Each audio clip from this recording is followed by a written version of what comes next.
नमस्कार दोस्तों, स्वागत है आपका डिफेंस कंपास पर। आज हम बात करने वाले भारत के स्वदेशी लाइट टैंक जोरावर टैंक के बारे में।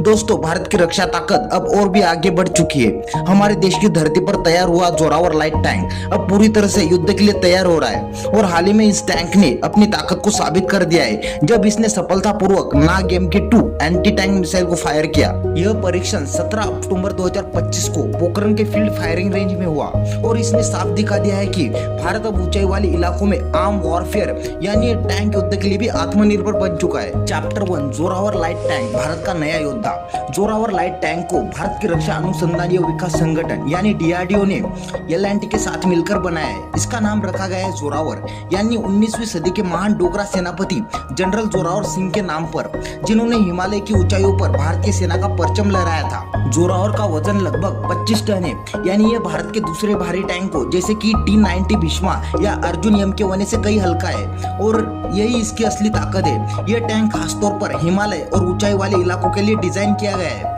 जहाँ हवा पतली होती है, तापमान बेहद कम होता है और रास्ते बहुत कठिन। चैप्टर 2 नाग MK2, भारत की देसी एंटी टैंक मिसाइल। अब बात करते हैं इसके सबसे घातक हथियार की। नाग MK2 anti tank guided missile, यह एक तीसरी पीढ़ी की यानी थर्ड जनरेशन की फायर एंड फॉरगेट मिसाइल है, यानी फायर करने के बाद इसे कंट्रोल करने की जरूरत नहीं होती।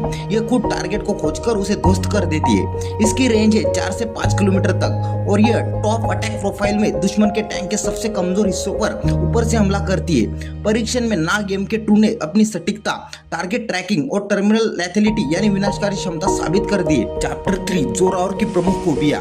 दोस्तों, जोरावर की कुछ खासियतें इतनी जबरदस्त है कि यह भविष्य में ऊंचाई पर लड़ाई की पूरी तस्वीर बदल सकता है। चलिए एक एक करके देखते हैं इसकी कुछ की टेक्नोलॉजिकल फीचर के बारे में। Number 1, high mobility. इसकी सस्पेंशन और पावर ट्रेन को खास तौर पर लद्दाख जैसे परिस्थितियों में टेस्ट किया गया है। बर्फ, रेगिस्तान या पहाड़ी रास्ते हर जगह आसानी से चल सकता है। Number 2, superior fire power. Zorawar में gun launch, ATGM, smart programmable rounds और पारंपरिक टैंक गोले हैं। यह सभी तरह के हथियार ले जाने में सक्षम है।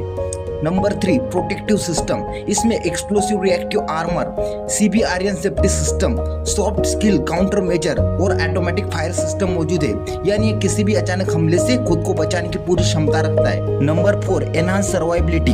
यह टैंक एंटी टैंक मिसाइल और ड्रोन अटैक दोनों को झेलने में सक्षम है। Number 5, situational awareness. इसमें day night targeting sensor, thermal imagers और पैनारोमिक साइट्स लगे हैं, जिससे किसी भी मौसम या रात में दुश्मन पर सटीक निशाना साधा जा सकता है। Number 6, operational efficiency. इसमें ऑटो लोडर सिस्टम और हाई एलिवेशन मेन गन है, जो पहाड़ी इलाकों में ऊपर की दिशा में फायर करने में मदद करता है। चैप्टर 4, लद्दाख ट्रायल्स और इंडक्शन प्लान। DRDO और L&T ने अब तक कम से कम एक प्रोटोटाइप तैयार कर लिया है और दूसरा लगभग पूरा होने वाला है। इस सर्दी में लद्दाख में इसके यूजर इवोल्यूशन ट्रायल शुरू होंगे। अगर ये परीक्षण सफल रहते हैं तो बहुत जल्द इसका मास प्रोडक्शन और इंडियन आर्मी में इंडक्शन शुरू हो जाएगा। सबसे पहले टैंक उन यूनिट को मिलेगा जो नॉर्थर्न बॉर्डर यानी चीन के साथ लगी सीमाओं पर तैनात है। आज के वीडियो में बस इतना ही। वीडियो अच्छा लगा तो प्लीज लाइक, शेयर और चैनल को सब्सक्राइब करना ना भूलें। मिलते इसी तरह के अगले एक और नए इन्फॉर्मेटिव वीडियो के साथ। Thank you for watching.